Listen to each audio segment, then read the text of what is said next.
할렐루야. 하나님의 말씀은 구약성경 출애굽기 25장 1절부터 22절까지의 말씀입니다. 출애굽기 25장 1절부터 22절까지의 말씀을 제가 봉독합니다.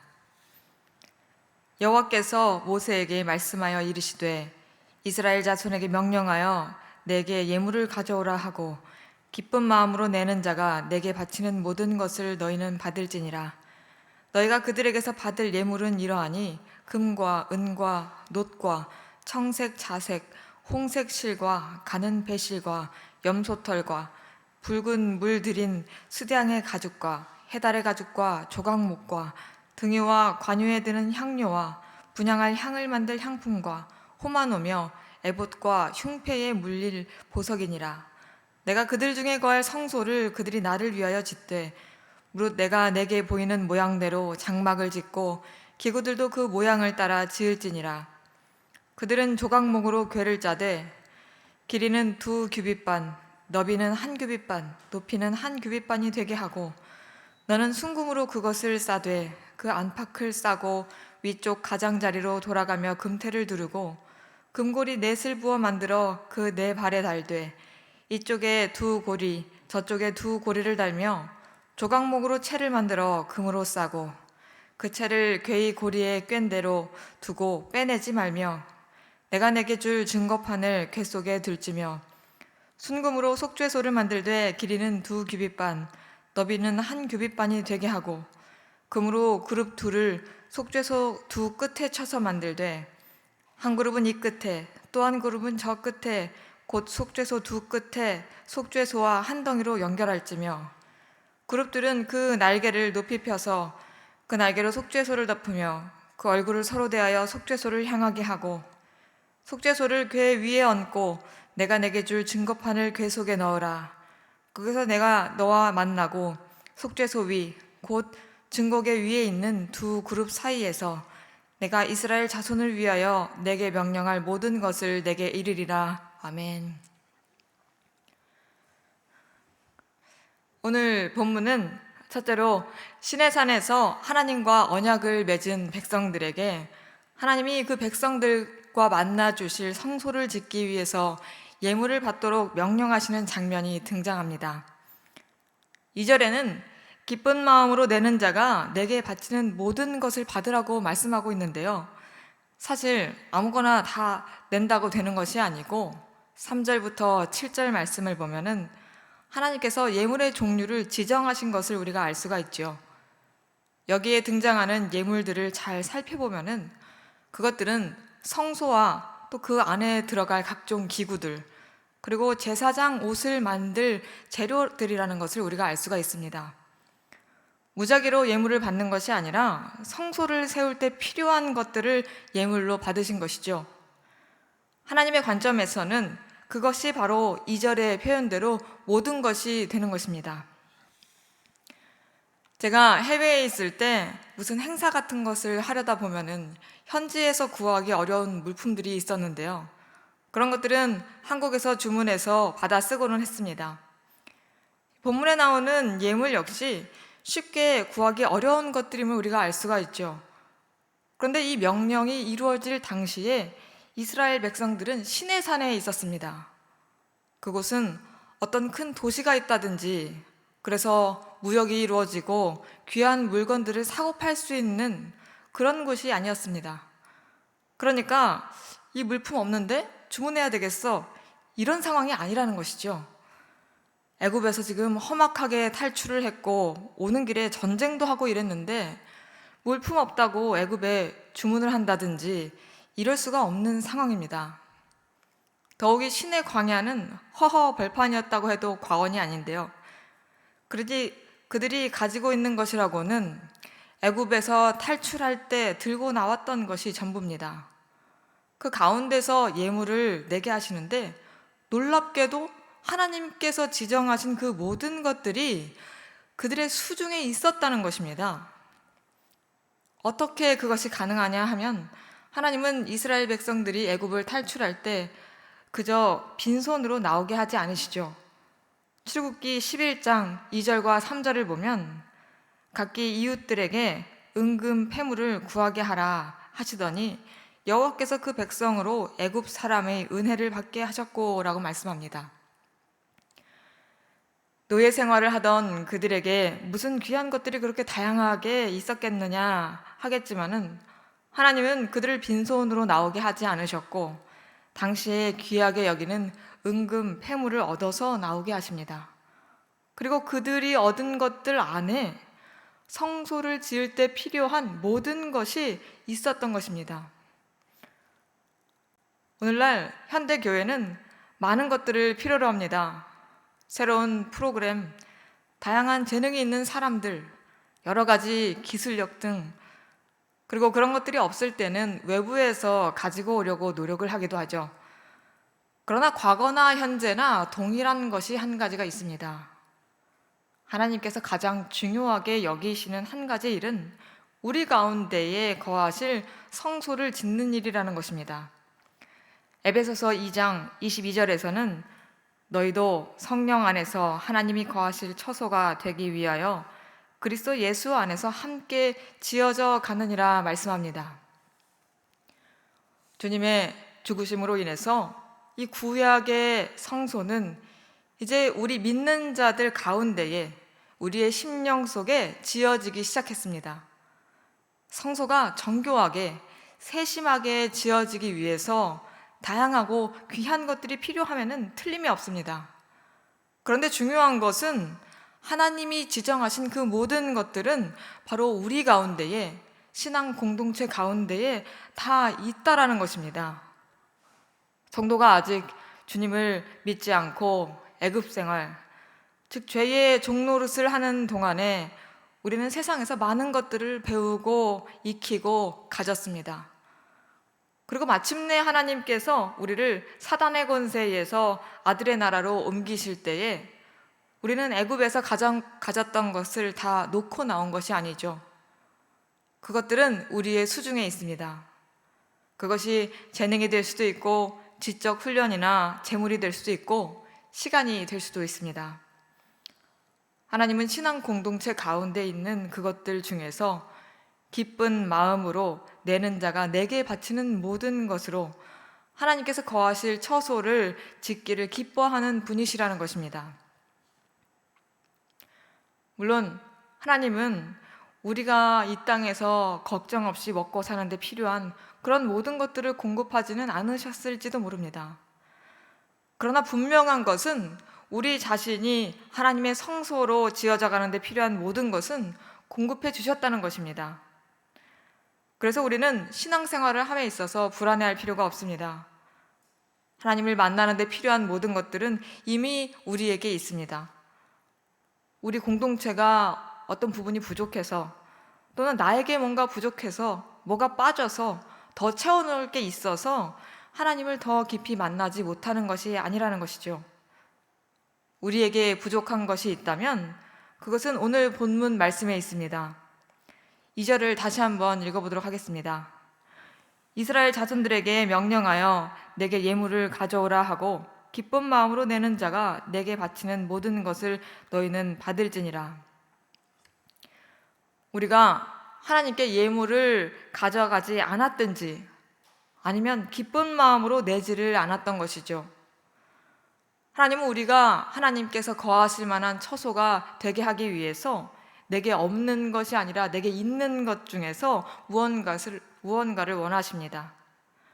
그것이 무엇인지를 잘 기도하는 가운데에 기쁜 마음으로 그것을 하나님께 바칠 때 주님은 직접 친히 우리 가운데 성소를 지어 가시는 것입니다.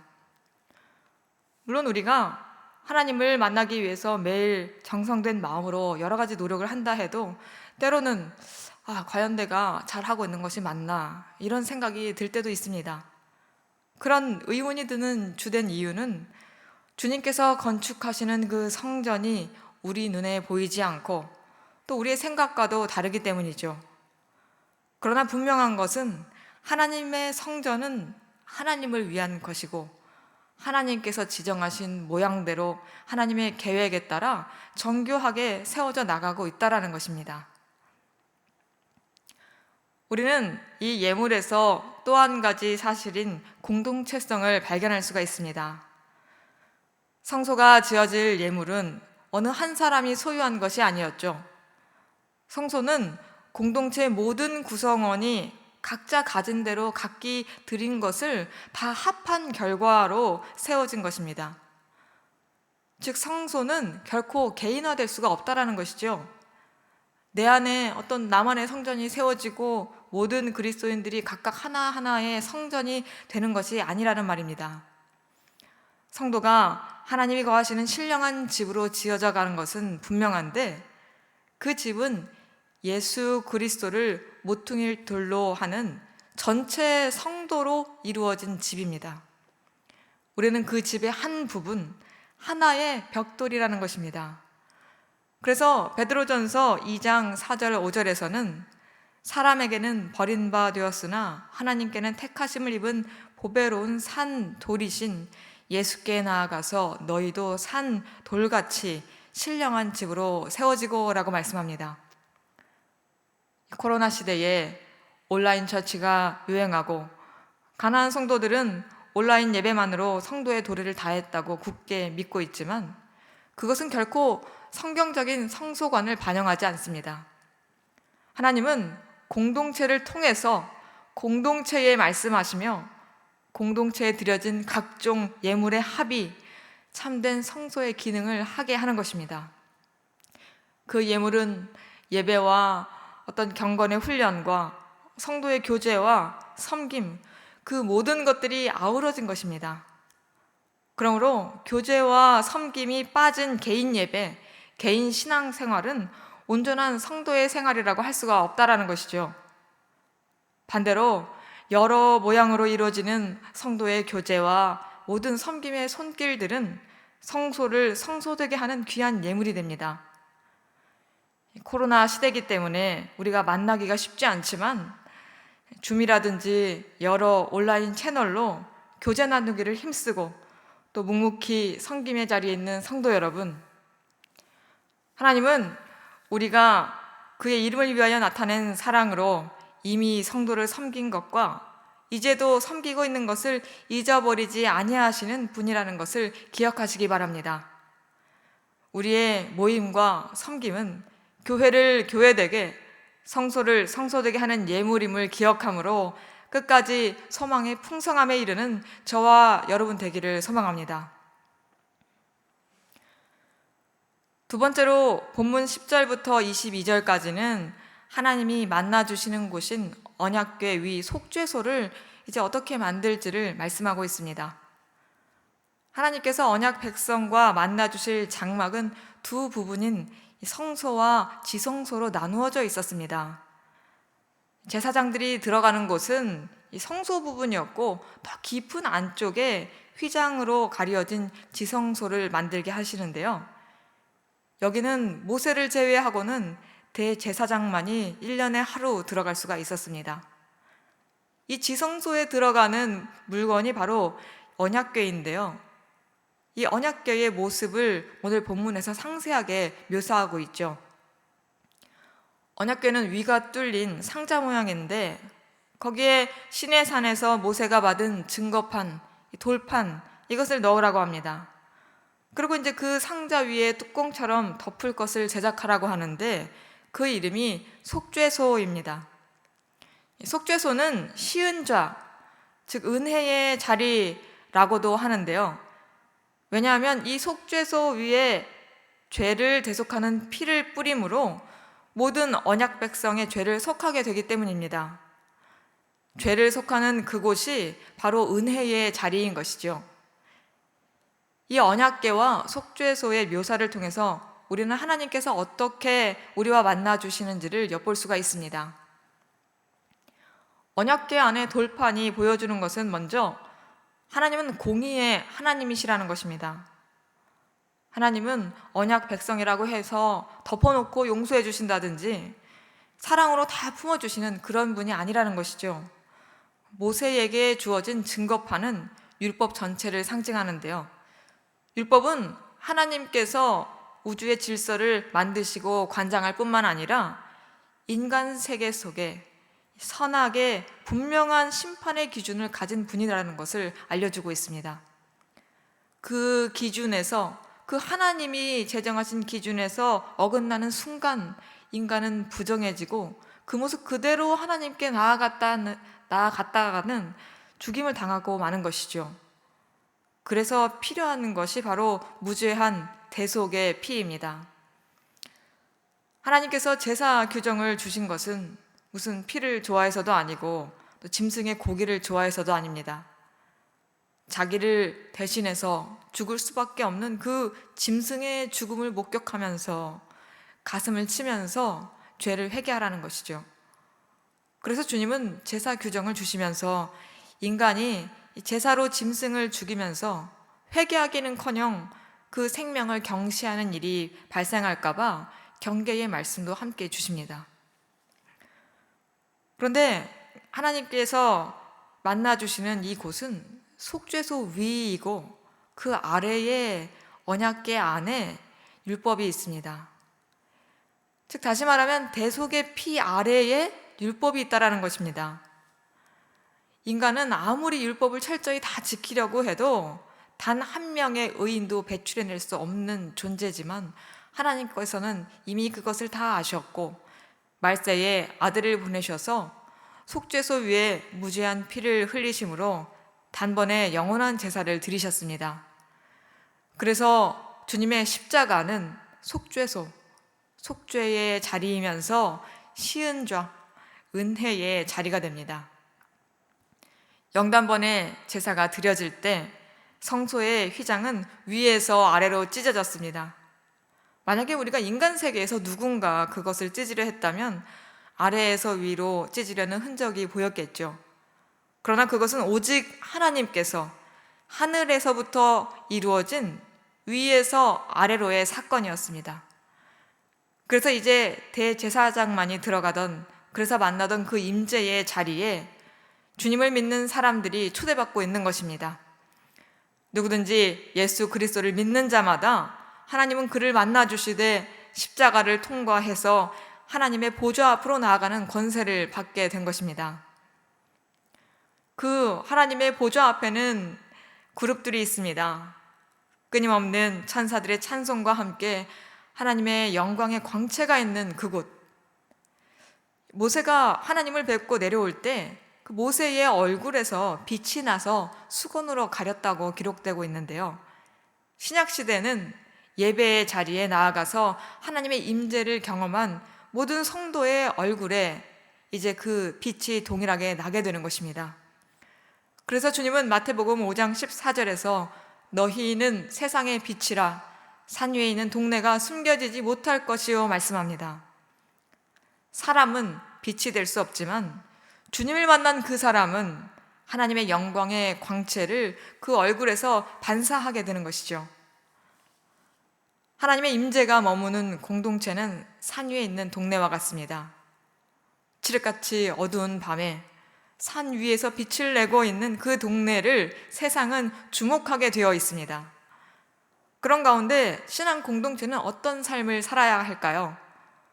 오늘 본문 22절의 말씀, 거기서 내가 너와 만나고 속죄소 위 곧 증거궤 위에 있는 두 그룹 사이에서 내가 이스라엘 자손을 위하여 내게 명령할 모든 일을 내게 이르리라.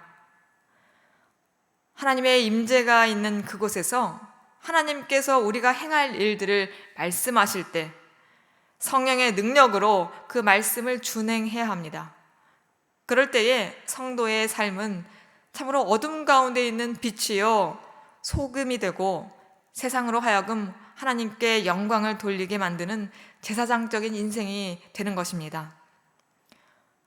사랑하는 성도 여러분, 우리는 믿음의 공동체에서 하나님의 임재 가운데 말씀을 듣고 세상으로 파송되고 있습니다.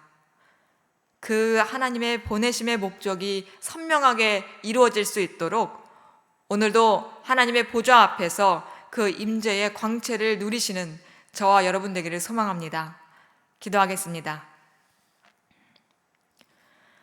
아들과 함께 우리에게 필요한 모든 것을 공급하시는 하나님을 찬양합니다. 우리가 예수 그리스도를 구주와 주인으로 믿고 하나님의 백성으로 살아가는 그 모든 순간이 하나님의 은혜 가운데 있음을 고백합니다. 성도로 성도답게, 교회로 교회답게 하시는 주님의 그 은혜가 우리 가운데 있습니다. 그 은혜에 감격하여 늘 주님의 보좌 앞으로 나아가기를 힘쓰는 성도들이 되게 하여 주시옵소서. 하나님의 보좌 앞에서 그 임재에 뛰놀며 하나님의 영광의 광채를 얼굴에 간직하는 주님의 백성들이 다 되기를 원합니다. 그리하여 어두운 세상 속에 빛으로, 소금으로, 제사장적 삶으로 하나님께 영광 돌리는 모든 권속들이 되기를 소망합니다. 우리가 구하고 원하는 것보다 더욱 높은 길로 인도하시며 하나님의 능력이 되시는 예수 그리스도의 이름으로 기도드리옵나이다. 아멘. 말씀을 붙들고 기도하신 후에 각자의 기도 제목들로 나아가시기 바랍니다.